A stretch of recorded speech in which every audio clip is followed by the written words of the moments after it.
Ele nasceu para o altar, mas escolheu os aplausos do mundo. De filho de pastor a um homem que fumava 2 cartelhas de cigarro, bebia uma garrafa de uísque e consumia 50 gramas de maconha todos os dias. Ele tinha a fama que o Brasil aplaudia, mas estava a um passo de perder a própria alma. Ele perdeu tudo para descobrir que só Deus era o suficiente.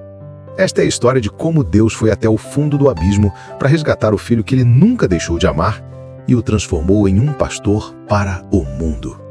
Mas antes de se tornar o homem que inspira multidões, havia um menino nascido em um lar cristão, cercado de louvores, que acreditava que sua vida sempre seria vivida aos pés do altar.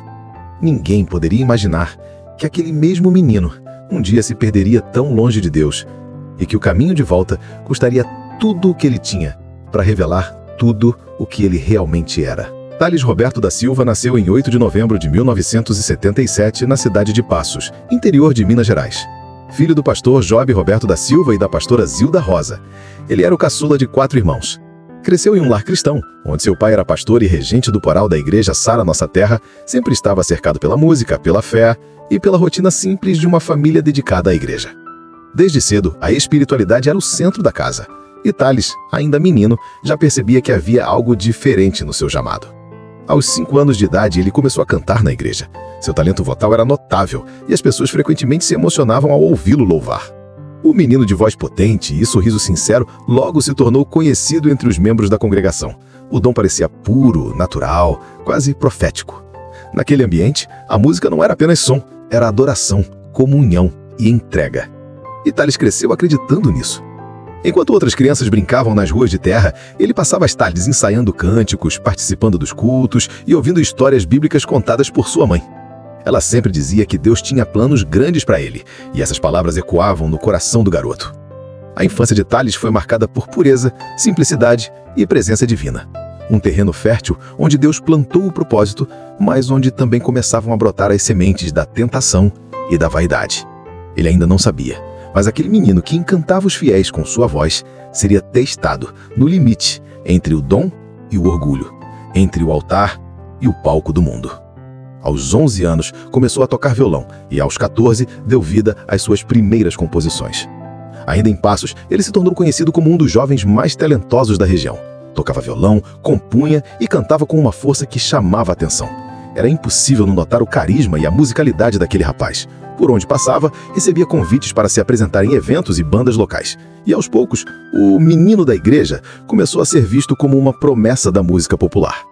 A juventude de Thales chegou cedo, marcada por um coração dividido entre o altar e o palco. Enquanto o ambiente da igreja continuava sendo seu lar espiritual, o mundo fora dela começava a despertar sua curiosidade. Os amigos da escola falavam de bandas, shows, festas e liberdade. O adolescente, criado sob regras firmes e padrões rígidos, começou a sentir uma inquietação, a sensação de que havia uma vida inteira acontecendo além das paredes da igreja. As palavras que ele ouvira desde criança, Deus te escolheu, agora competiam com um novo tipo de voz, a da vaidade e do reconhecimento humano.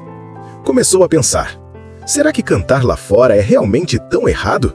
E se eu puder levar alegrias às pessoas com a minha voz, mesmo sem falar de Deus? Essa dúvida, aparentemente inocente, foi a porta pela qual o mundo entrou. Por volta dos 17 anos, Thales começou a frequentar ambientes diferentes. Conheceu músicos profissionais, empresários e produtores. Passou a sonhar com palcos maiores, com fama, com o aplauso do público. E, como muitos jovens talentosos, viu surgir uma oportunidade que parecia um presente, mas que, na verdade, seria o início de uma longa travessia de afastamento espiritual. Thales chegou a gravar um disco com o trio Muito Mais, que formou junto com Samuel Misrai e Nívia Soares. No final da década de 1990, Thales recebeu o convite para integrar a banda Jota Quest, que, à época, começava a despontar nacionalmente. Era o tipo de chance que qualquer músico desejaria: sucesso, visibilidade, estrada, dinheiro e reconhecimento.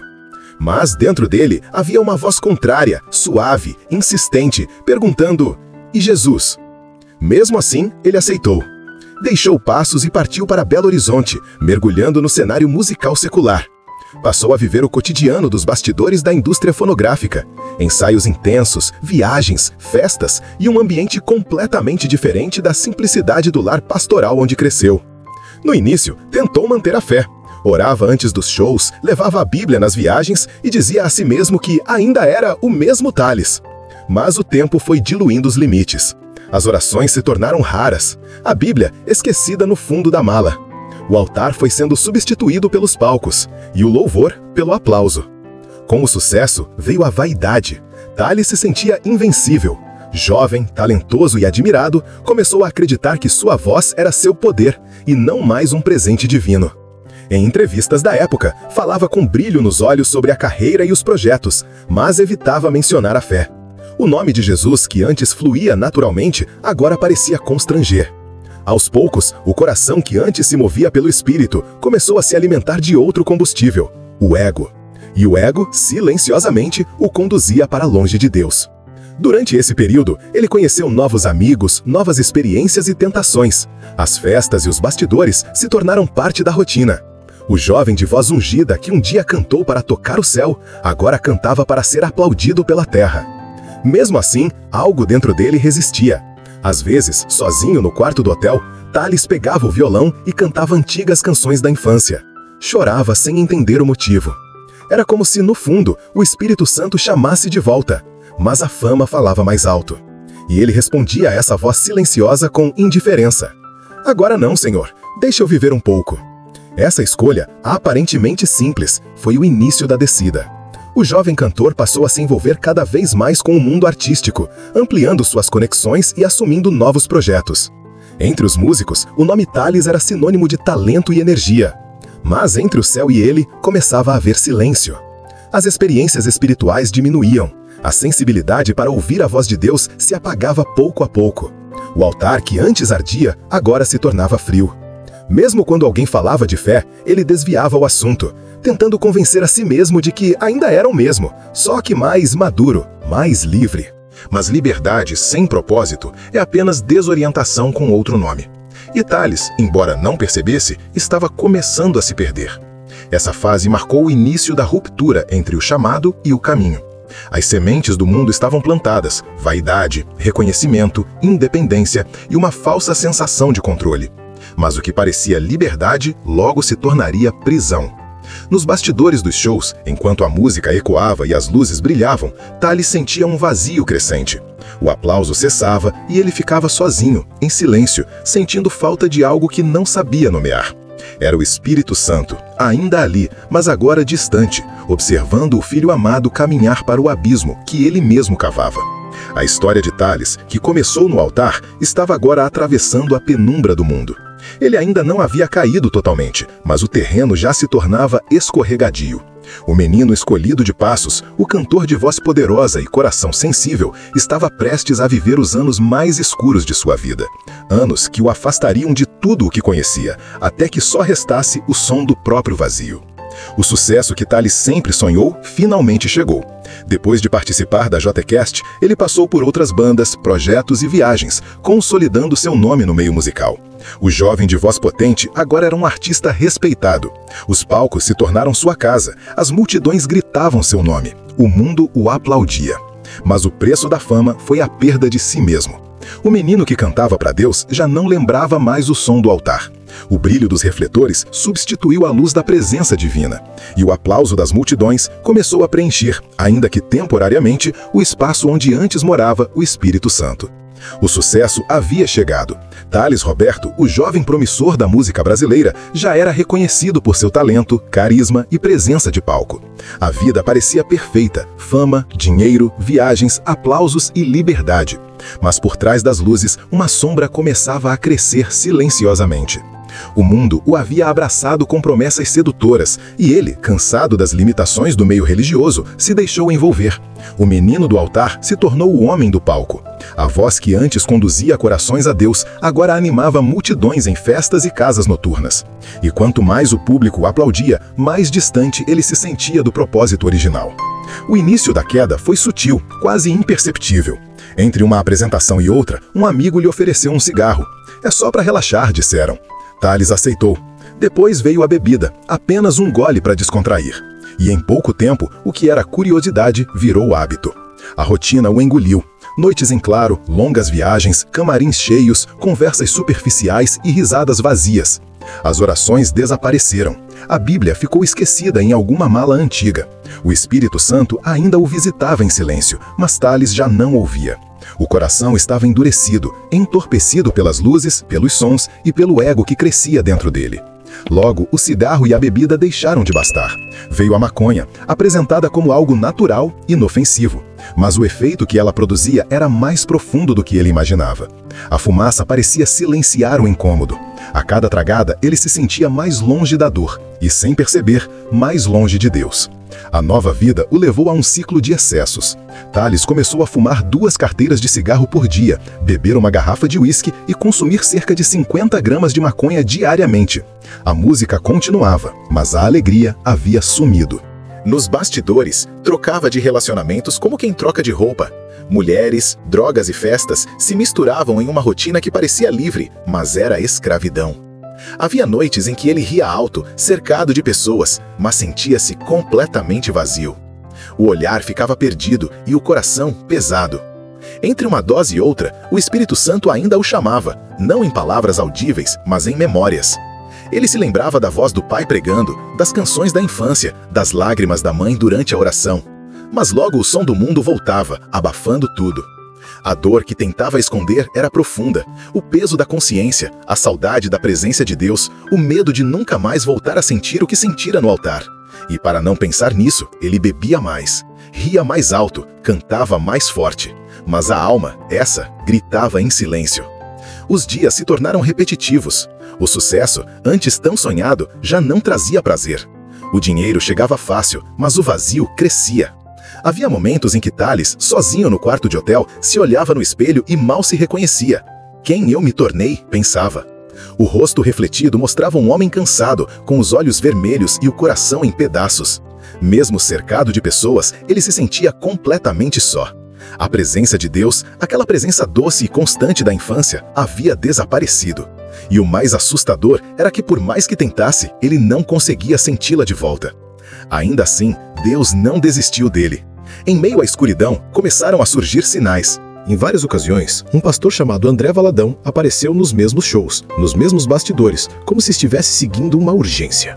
André falava com firmeza e ternura. Não era juízo, era convite. Ele repetia pacientemente que Deus ainda tinha algo grande para a vida de Tales.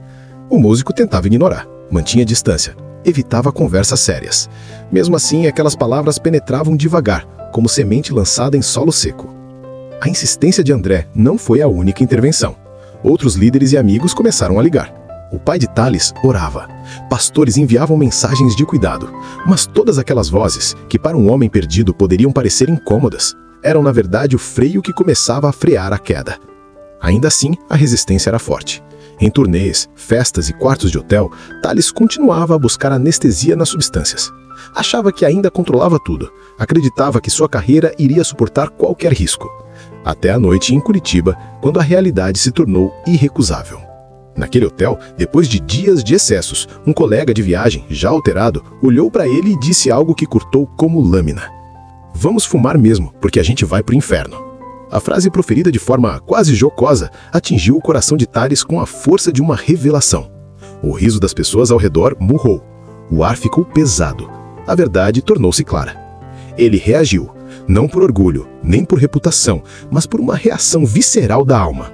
Eu não vou pro inferno. Jesus tem um plano na minha vida. Aquela declaração foi um grito de sobrevivência. No instante em que a proferiu, algo mudou. Não foi uma conversão instantânea, mas foi a rachadura necessária na parede que o separava da graça. Depois desse momento, a inquietação cresceu. Deus começou a falar com mais frequência e com mais clareza. Não era uma voz distante, era uma presença que o alcançava nas pequenas coisas, no lembrete de amigos, em telefonemas insistentes, nas lágrimas que às vezes surgiam sem explicação. Num desses encontros íntimos consigo mesmo, Tales ouviu pela primeira vez em muito tempo uma voz suave e íntima. "Tess, você vai voltar para mim?" Ele tentou fingir que não ouviu. e rompeu a tentação de responder com a velha desculpa: se eu voltar vou ficar pobre, vou perder tudo. Mas a pergunta seguiu firme, e quanto mais tentava silenciá-la, mais aquela palavra de Deus se aprofundava. O ponto de virada tomou forma em uma cena quase cinematográfica. Um vendedor da loja que entregava roupas foi até o quarto carregando sacolas da nova coleção. Quando abriu a porta, os dois homens, estranhos um ao outro, começaram a chorar. Era um choro sem razão aparente, um choro que vinha de dentro. O vendedor era também uma alma quebrada. Ambos, entre lágrimas, reconheceram a mesma miséria e a mesma sede. Conversaram como dois perdidos que de repente viram alguém tocar a mão que os puxaria de volta. Naquele quarto, entre sacolas e roupas de luxo, algo mais valioso que qualquer peça foi renovado: a sensibilidade para a voz de Deus. Eles confessaram suas feridas, falaram de arrependimento e concluíram que não havia vida nem paz sem Cristo. Aquele encontro improvisado foi um milagre prático, Deus usando um momento ordinário para reorientar dois destinos. As intervenções continuaram: chamadas de pastores, convites para conversar, presença pastoral discreta nos lugares mais improváveis. Essas pontes, construídas por pessoas que não desistiram, foram essenciais. Alguém orava por ele, alguém jejuava, alguém estava disposto a permanecer até que a cura viesse. Apesar disso, a transformação não foi imediata. Houve resistências, recaídas e dias de dúvida. Mas o alerta divino já havia cumprido seu propósito. Ele fez o erro tornar-se insuportável, a confissão tornar-se inevitável e o desejo de mudança real. A semente do chamado, plantada décadas antes na infância, começava a brotar com nova força. Narrativamente, esse período é um nó dramático. O herói é encurralado por forças contrárias, mas recebe sinais claríssimos de que uma mão divina não abandonou.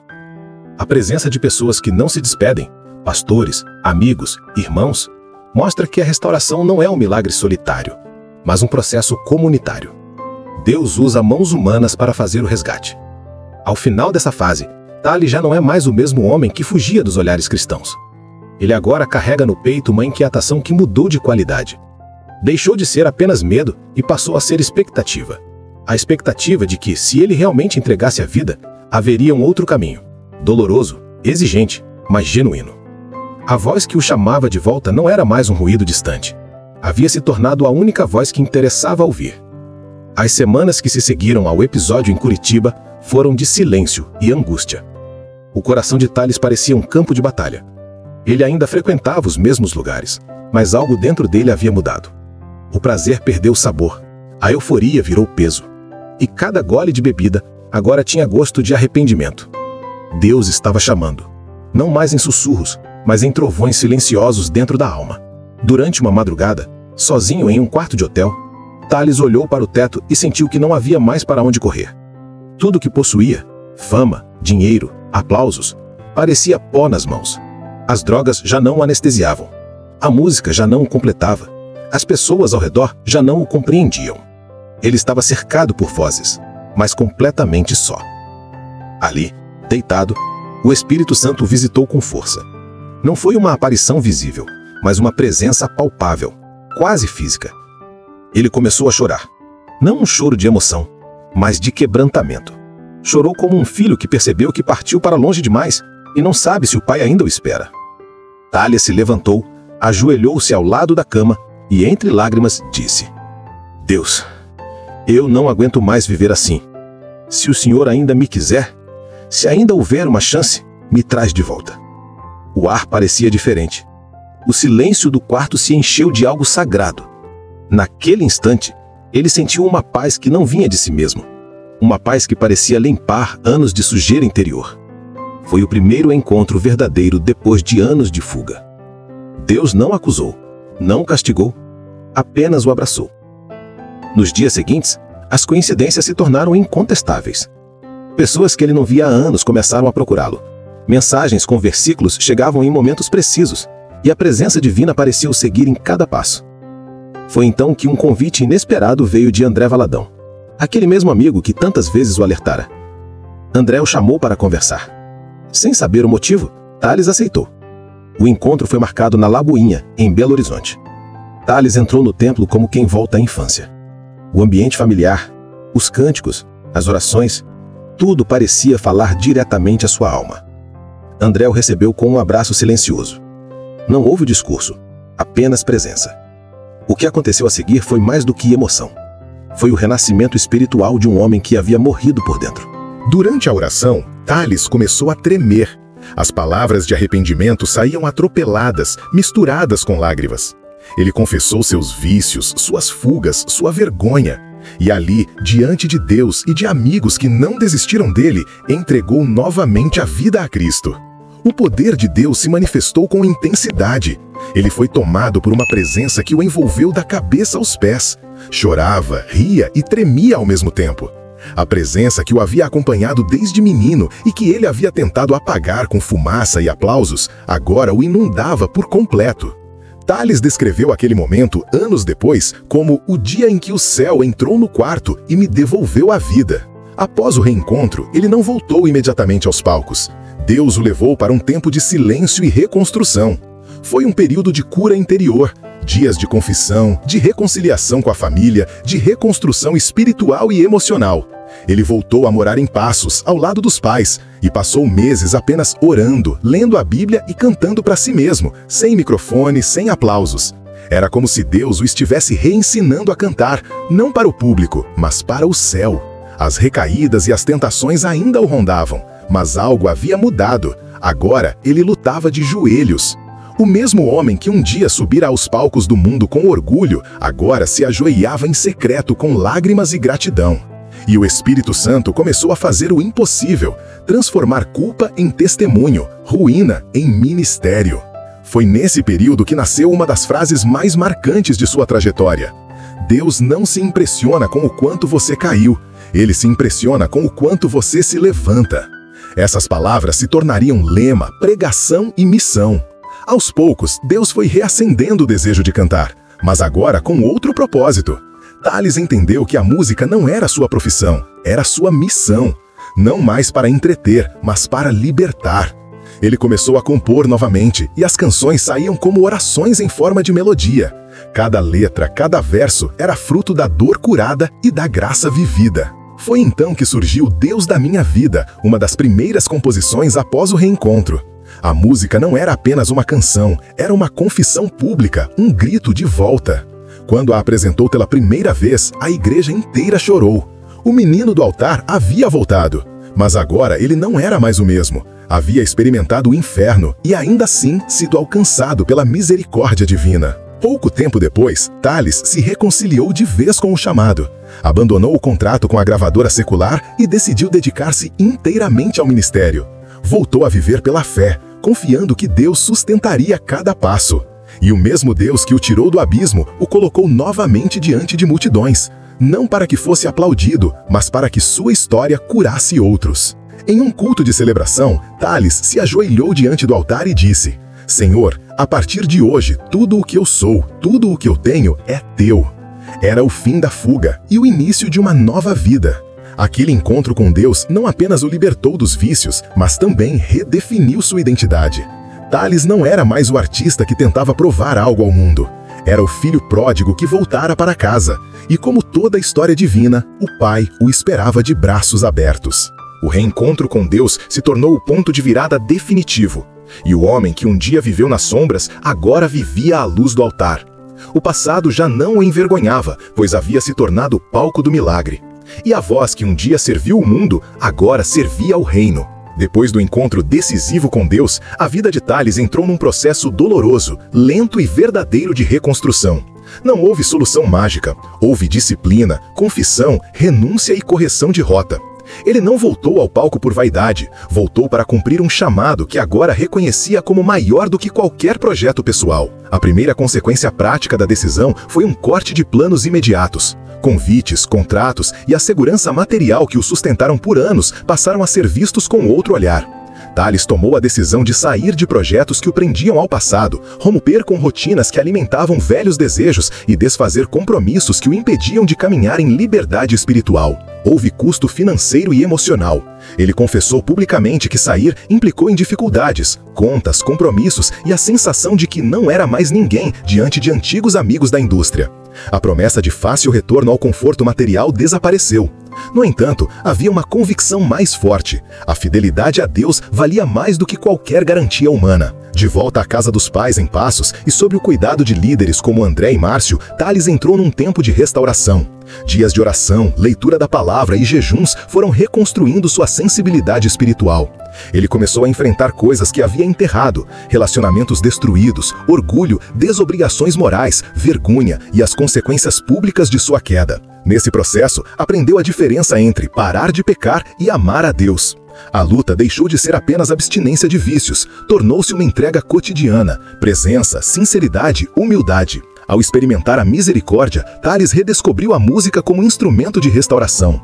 As canções que compôs naquele período nasceram daquilo que havia sido vivido: arrependimento, sede por Deus e gratidão. A voz que antes buscava aplausos passou a buscar encontros com o Senhor. Ele regravou e lançou material autoral com um propósito claro: que sua história servisse de ponte para outras vidas.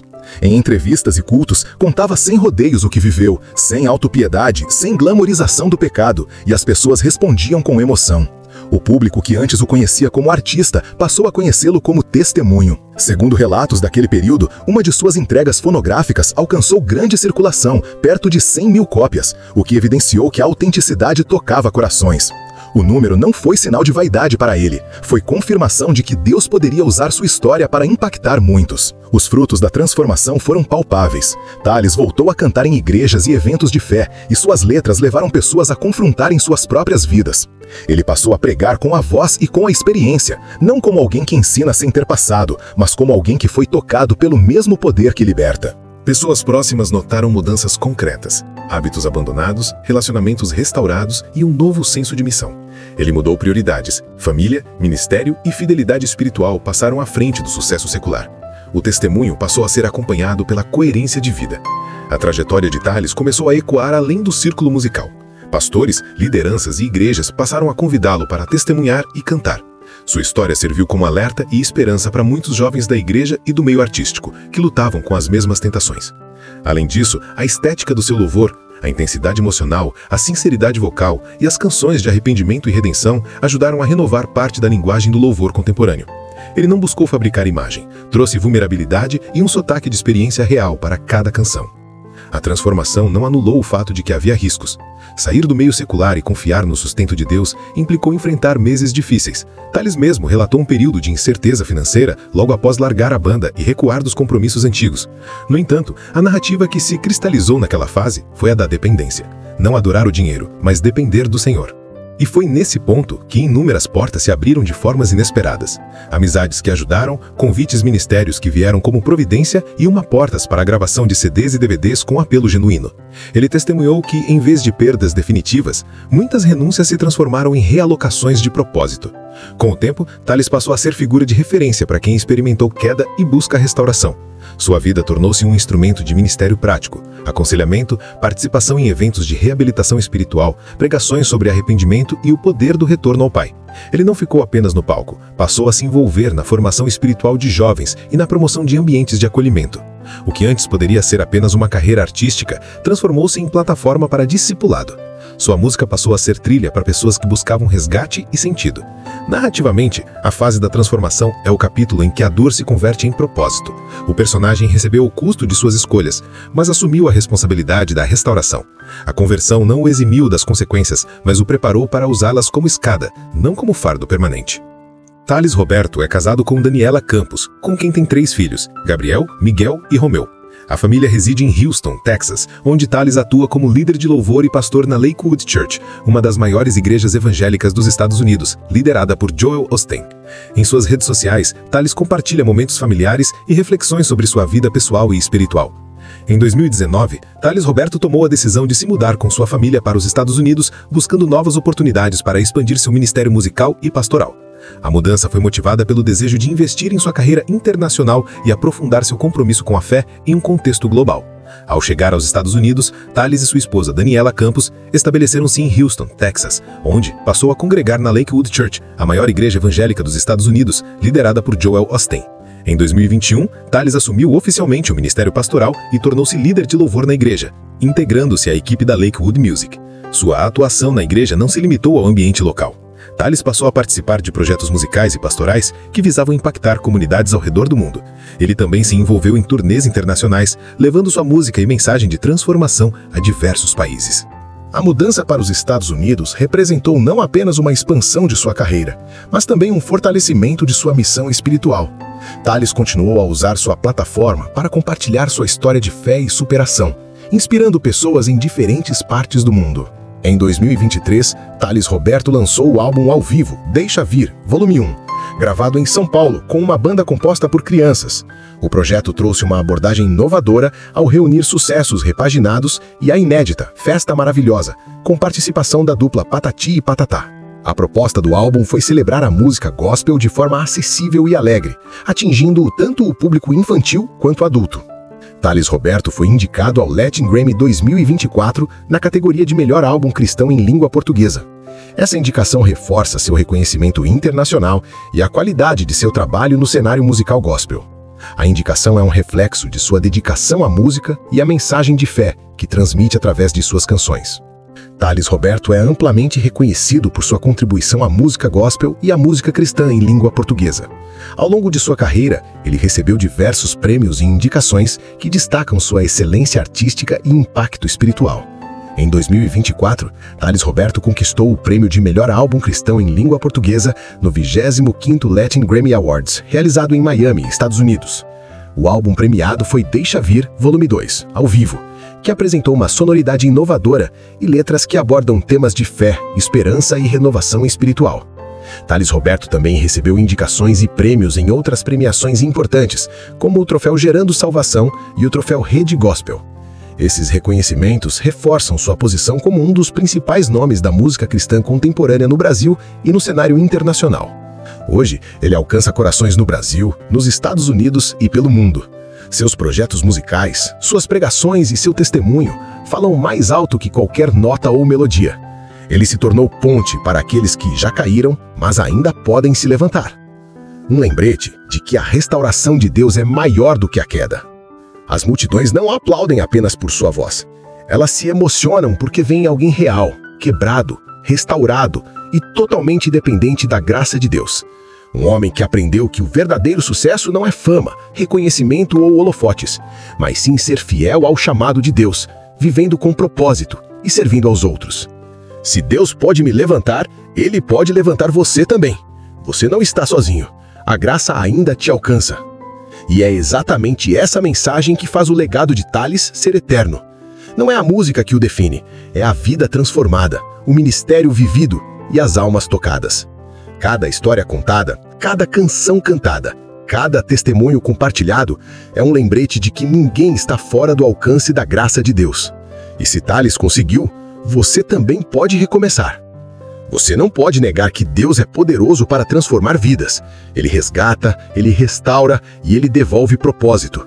Não importa onde você esteja, Ele ainda pode reescrever a sua história. Se esta história tocou o seu coração, não guarde só para você. Compartilhe esse vídeo. Alguém aí precisa ouvir exatamente essa mensagem hoje. Alguém que talvez esteja se sentindo perdido, quebrado ou distante de Deus. Siga nosso canal para receber mais histórias que tocam, transformam e salvam vidas. Ative o sininho para não perder nenhum testemunho que pode mudar o seu dia ou a sua vida. Comente abaixo qual parte dessa história falou mais com você, ou compartilhe seu próprio testemunho. Até o próximo!